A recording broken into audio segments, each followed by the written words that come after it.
pagi Mem, Mister, dan Miss Teacher SDMY Kabubak 1. Senang sekali pagi ini kita dapat menyapa Mem, Mister, dan Miss Teacher untuk Bible Reading bersama. Baik, sebelum kita memulai Bible Reading pada pagi hari ini, kita menaikkan pujian dari NKB 210, Ku utus kau. Mari kita menaikkan bersama. Ku utus kau mengabdi tanpa pamrih, berkarya terus dengan hati teguh, meski dihina dan menanggung duka. Ku utus kau mengabdi bagiku. Ku utus kau membalut yang terluka, menolong jiwa syarat berkeluh, menanggung susah dan derita dunia. Ku utus kau berkorban bagiku. Mari kita bersatu di dalam doa. Tuhan Yesus, terima kasih untuk kebaikan dan kemurahan-Mu. Pagi ini kami akan kembali memulaikan Bible Reading kami bersama Teachers SDMY Kabubak 1. Sekiranya dengan kasih dan kemurahan-Mu Bapa, persekutuan kami boleh terus terjalin sekalipun dan apapun yang boleh terjadi, tetapi kami boleh terus memandang Engkau Allah yang selalu menyertai kami. Dan hari ini kami akan kembali melanjutkan Injil Lukas 9-10. Kiranya dengan pertolongan Roh Kudus-Mu kami boleh mengerti apa yang hendak Engkau sampaikan kepada kami untuk sepanjang hari ini. Ajar kami mengerti, memahami sampai kami boleh berbuah melalui firman-Mu, dan kami boleh melakukan dan berkarya untuk Engkau. Apa yang harus kami lakukan, nyatakanlah ya Bapa. Apa yang harus kami pikirkan, perkatakan, ajari kami Bapa. Kami anak-anak-Mu yang mengharapkan kasih dan kemurahan-Mu selalu, dan sekiranya dengan kasih dan kemurahan-Mu kami terus bertumbuh, semakin bersatu menjadi pendidikan Kristen yang holistik. Di dalam nama Tuhan Yesus Kristus kami berdoa dan mengucap syukur. Haleluya. Amin.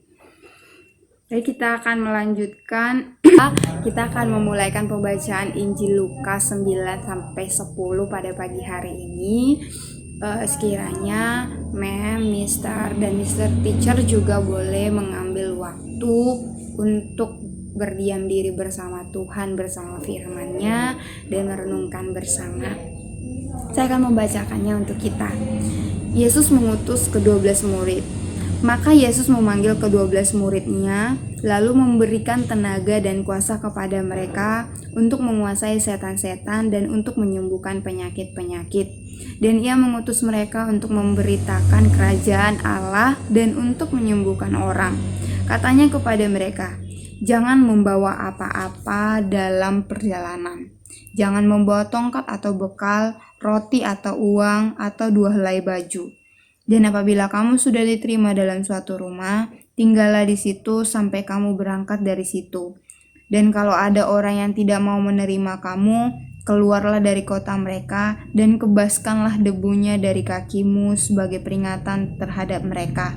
Lalu pergilah mereka dan mereka mengelilingi segala desa sambil memberitakan Injil dan menyembuhkan orang sakit di segala tempat.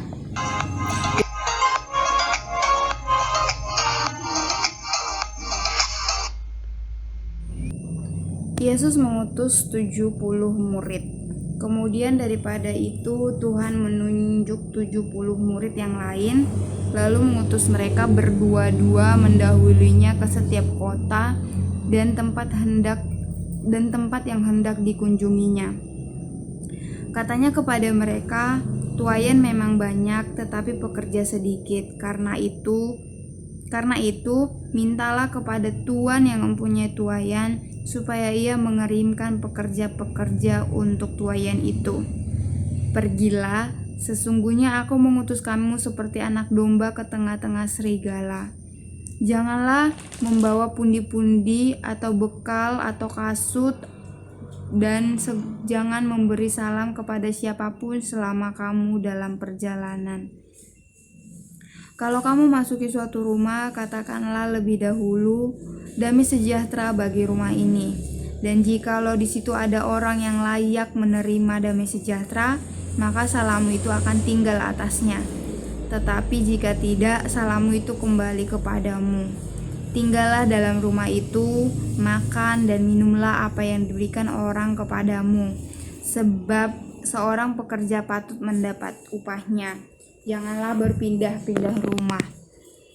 Dan jikalau kamu masuk ke dalam sebuah kota dan kamu diterima di situ, makanlah apa yang dihidangkan kepadamu, dan sembuhkanlah orang-orang yang sakit yang ada di situ, dan katakanlah kepada mereka, kerajaan Allah sudah dekat padamu. Tetapi jikalau kamu masuk ke dalam sebuah kota dan kamu tidak diterima di situ, pergilah ke jalan-jalan raya kota itu dan serukanlah juga debu kota yang melekat pada kaki kami kebaskan di depanmu. Tetapi ketahuilah ini, kerajaan Allah sudah dekat. Aku berkata kepadamu, pada hari itu Sodom akan lebih ringan tanggungannya daripada kota itu.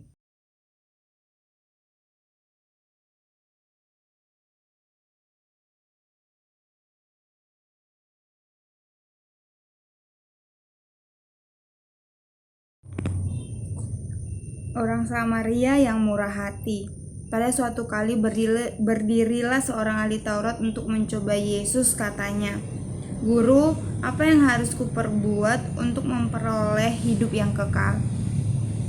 Jawab Yesus kepadanya, "Apa yang tertulis dalam hukum Taurat? Apa yang kau baca di sana?" Jawab orang itu, "Kasihilah Tuhan Allahmu dengan segenap hatimu dan dengan segenap jiwamu dan dengan segenap kekuatanmu dan dengan segenap akal budimu. Dan kasihilah sesama manusia seperti dirimu sendiri." Kata Yesus kepadanya, "Jawabmu itu benar, perbuatlah demikian, maka engkau akan hidup." Tetapi untuk membenarkan dirinya, orang itu berkata kepada Yesus, "Dan siapakah sesamaku manusia?" Jawab Yesus, "Adalah seorang yang turun dari Yerusalem ke Yeriko. Ia jatuh ke tangan penyamun-penyamun yang bukan saja merampoknya habis-habisan, tetapi yang juga memukulnya dan sesudah itu pergi meninggalkannya setelah mati. Kebetulan ada seorang imam turun melalui jalan itu. Ia melihat orang itu, tetapi ia melewatinya dari seberang jalan. Demikian juga seorang Lewi datang ke tempat itu. Ketika ia melihat orang itu, ia melewatinya dari seberang jalan. Lalu datang seorang Samaria yang sedang dalam perjalanan ke tempat itu. Dan ketika ia melihat orang itu, tergeraklah hatinya oleh belas kasihan. Ia pergi kepadanya, lalu membalut luka-lukanya, sesudah ia menyiraminya dengan minyak dan anggur. Kemudian ia menaikkan orang itu ke atas keledai tunggangannya sendiri, lalu membawanya ke tempat penginapan dan merawatnya. Keesokan harinya, ia menyerahkan 2 dinar kepada pemilik penginapan itu, katanya, "Rawatlah dia, dan jika kau belanjakan lebih dari ini, aku akan menggantinya waktu aku kembali." Siapakah di antara ketiga orang ini, menurut pendapatmu, adalah sesama manusia dari orang yang jatuh ke tangan penyamun itu? Jawab orang itu, "Orang yang telah menunjukkan belas kasihan kepadanya." Kata Yesus kepadanya, "Pergilah dan perbuatlah demikian."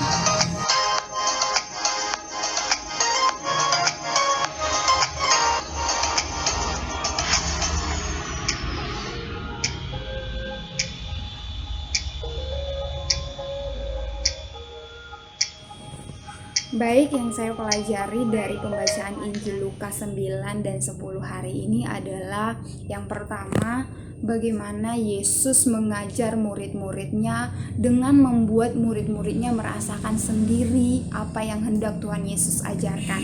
Ketika Tuhan Yesus mengutus ke-12 muridnya, ke-70 muridnya dengan prosedur-prosedur dan aturan yang dia berikan kepada murid-muridnya, dan apa yang harus mereka katakan, bagaimana Tuhan Yesus memperlengkapi mereka, dan mereka pergi dengan segala yang Tuhan Yesus telah tetapkan dalam misi perjalanan mereka.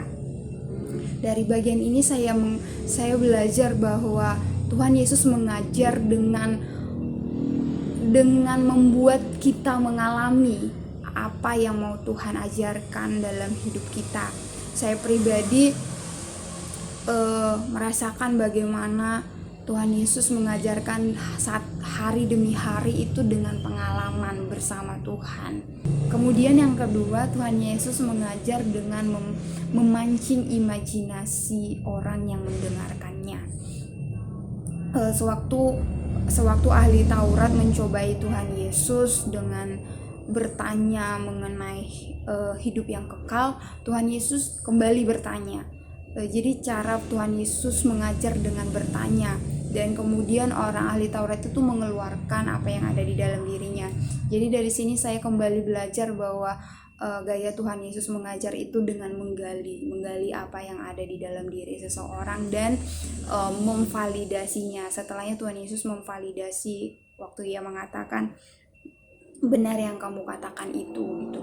Kemudian setelah itu Tuhan Yesus dia ditanya lagi, dan ketika Tuhan Yesus ditanya, dia menceritakan tentang orang Samaria yang murah hati. Ketika membaca orang Samaria yang murah hati, saya sendiri yang ketika membacanya mengimajinasikan kejadian pada saat itu. Jadi bagian ini mengajarkan kepada saya ketika Tuhan mempercayakan saya sebagai seorang guru, perlu belajar untuk bercerita, perlu belajar untuk mengembangkan imajinasi yang ada di dalam diri anak-anak. Kemudian di Lukas 10 ayat 28, di anak kalimat yang terakhir, maka engkau akan hidup. Bagian ini sungguh mengganggu hati dan pikiran saya. Sebenarnya beberapa minggu terakhir ini saya juga sedang memikirkan, benarkah saya sudah hidup?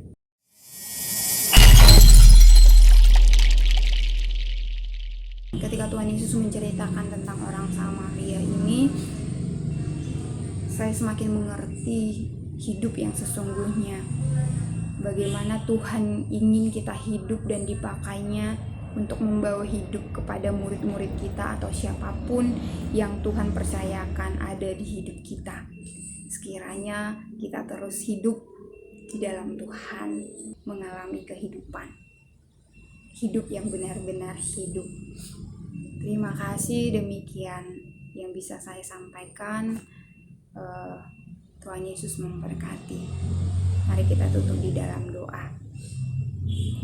Terima kasih Tuhan untuk kebaikan dan kemurahan-Mu hingga pada pagi hari ini kami boleh berbagi membaca firman-Mu di Injil Lukas 9 dan 10. Bapa, kami sebagai guru-guru yang Engkau percayakan untuk mendampingi guru-guru, mendampingi murid-murid, Engkau mempercayakan jiwa-jiwa kepada kami. Ajar kami untuk seperti Engkau, guru yang agung, mengajar murid-murid kami dengan mereka merasakan sendiri apa yang kami ingin ajarkan. Berikan kami kreativitas Bapa, supaya kami bisa membawa murid kami mengalami apa yang hendak mereka harus pelajari. Ajar kami supaya membawa mereka mengerti artinya belajar. Bapa, kami juga berdoa, berikan kami kreativitas untuk memancing imajinasi anak-anak kami, sehingga mereka benar-benar belajar. Dan kami pun menjadi guru-guru boleh hidup, sehingga kami boleh Engkau perpakai untuk membawa hidup kepada murid-murid kami dan siapapun yang Kau percayakan kepada kami. Terima kasih Tuhan, kami mau hidup untuk Engkau. Kami mau hidup untuk menyenangkan hati-Mu. Kami mau hidup untuk kemuliaan nama-Mu. Terpujilah Engkau, hanya di dalam nama Tuhan Yesus Kristus kami berdoa dan mengucap syukur.